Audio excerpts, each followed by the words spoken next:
But it's up to us. How are we going to control that? How are we going to accept that? To control our attitude. Hindi na narapat, mga kapatid. Kailangan ang Espiritu Santo ang magkokontrol sa atin. Sa mga kapatid, sa hapon ito, meron tayong dapat na gawin. Kailangan natin gawin ito para matapos natin ang gawain binigay ng Panginoon sa atin. Hindi natin alam how many more years na magtatagal para matapos ang gawain ng ating Panginoon dito sa mundo na binigay sa atin. Hindi natin alam how many more years na pagbabalik ng ating Panginoon. And while we are waiting for that day, we need to do our best to keep the unity of the Spirit. Mahal tayo ng ating Panginoon. Ano yung mga kapatid, isa sa pinaka-the best sa aking nabasa? One of the best strategy daw para madaig mo yung nararamdaman mo sa kapatid. Idalangin mo siya sa Panginoon.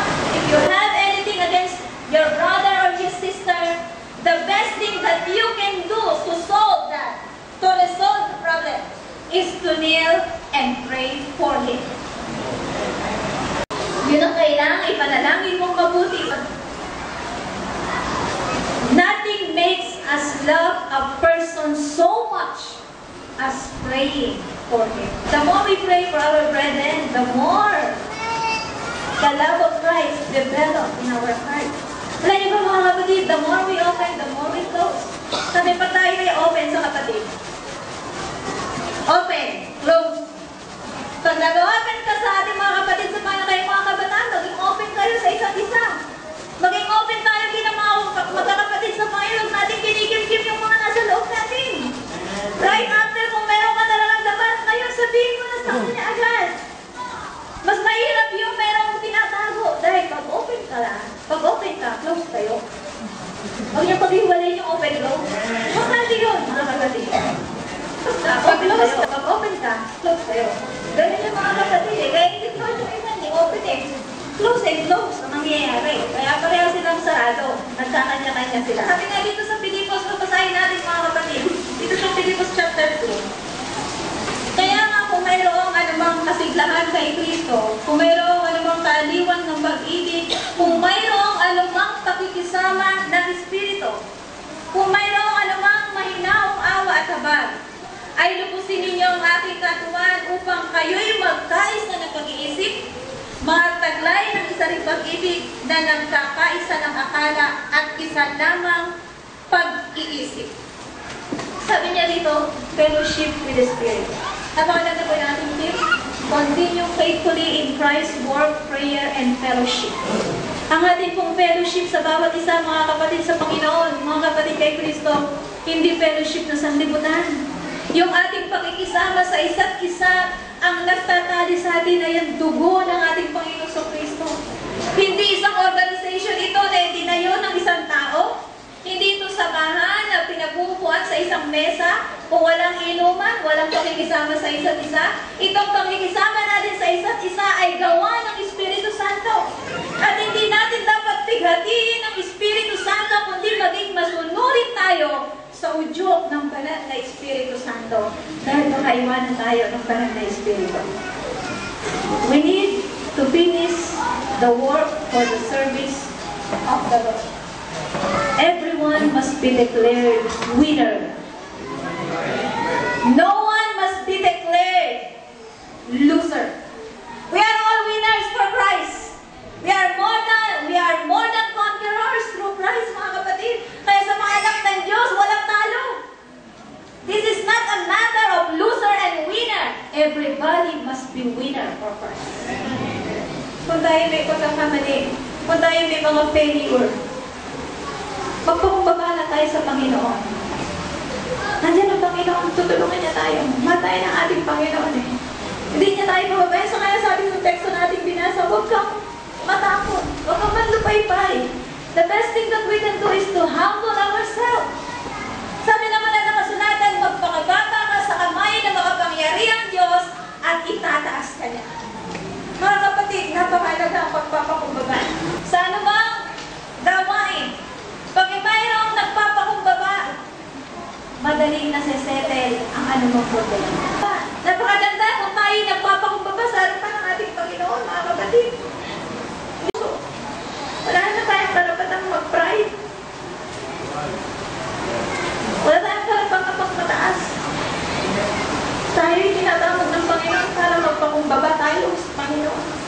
Ang pagpapakumbaba, nagbibigay ng tagumpay, mga kapatid. Walang nag-iingat ng pride sa puso niya na nagtatagumpay, mga kapatid. Sabong ito, kailangan natin gawin ang mga bagay na ito. At higit sa lahat, pag natin kalilimutan, we must have the supreme love to our Lord and Savior. Kailangan ang supreme love po natin, mga kapatid, nasa Panginoon. Hindi kay brother ganito, hindi kay sister ganito. Hindi sa ating mga nakapaglapit sa ating mga kaluluwa. Although we love them, we love those who work for our soul. We love our brethren. But our supreme love must be for our Lord. Kailangan para sa Panginoon ang pag-ibig natin. Bakit, mga kapatid? Sa kagandang hindi, ipagpapalit natin ang Panginoon. Ipagpapalit natin ang Panginoon sa sarili natin, sa pride natin, ipagpapalit natin ang ating Panginoon sa sarili nating pleasure. Sa ating mga nararanasan, mga kapatid, matatapos na ang convention. Pagkatapos nito, magkakanya-kanya na po tayo, mga kapatid. Sabi na isang kapatid, ang sarap-sarap ang convention. Wala ka iniintindi.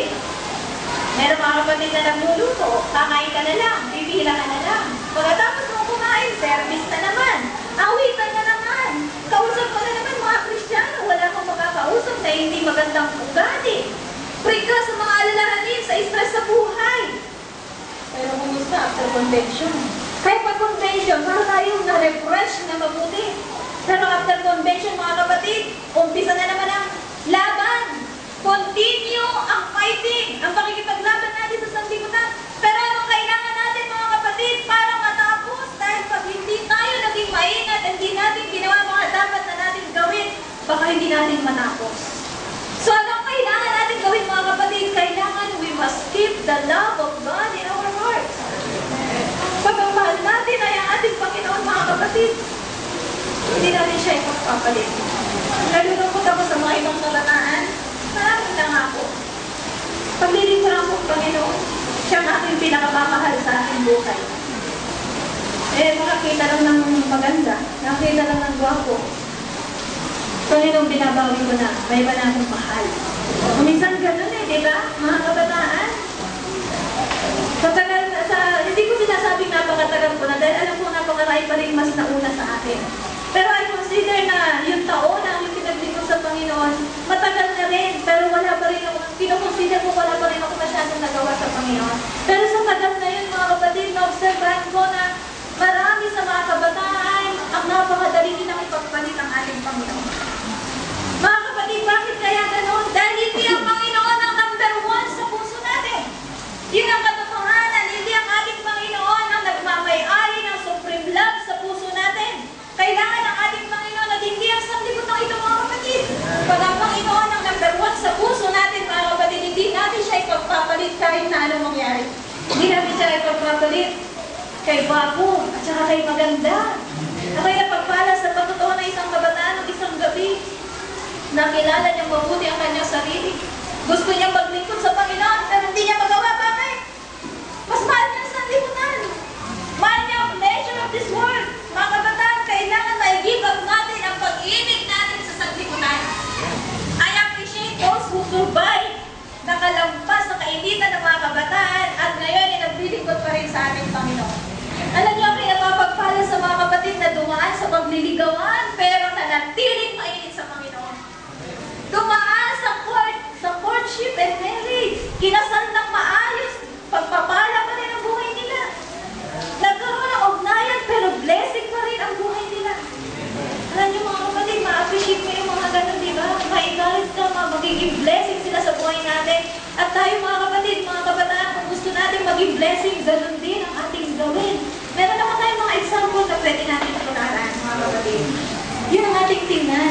Isa kasi mga kabataan Kaya iba nga yun Ganun bakit yun ang titingnan natin, di ba? Kung minsan, yung mata ng mga Kristiyano, hindi ko maintindihan. Siguro, mas malaki yung nakikita nilang yung mga negative. Ang dami namang makikita ang magaganda, bakit ang titignan pa niya yung mga negative example? Ang dami namang positibo. Sabi nga, naalala ko si Sarah nung nag-preach daw siya ng pag-aaral. Nakakaingit na palang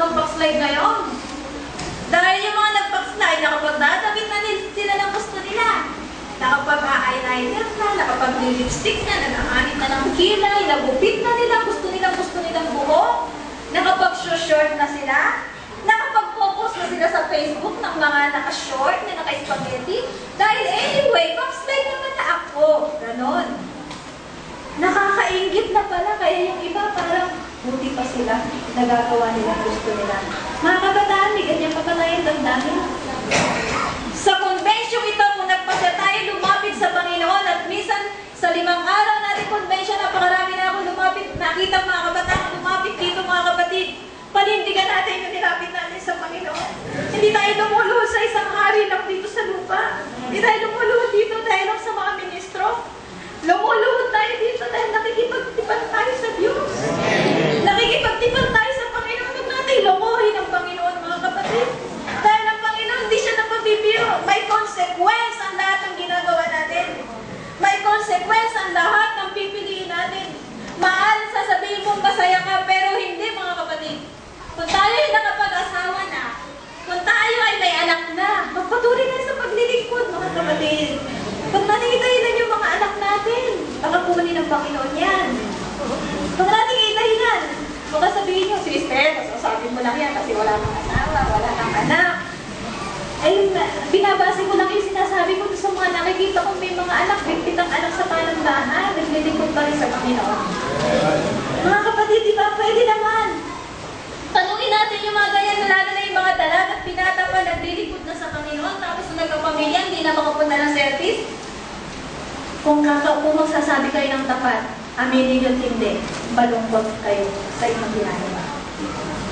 Dahil yung dati yung ginagawa, hindi nyo na nagagawa ngayon.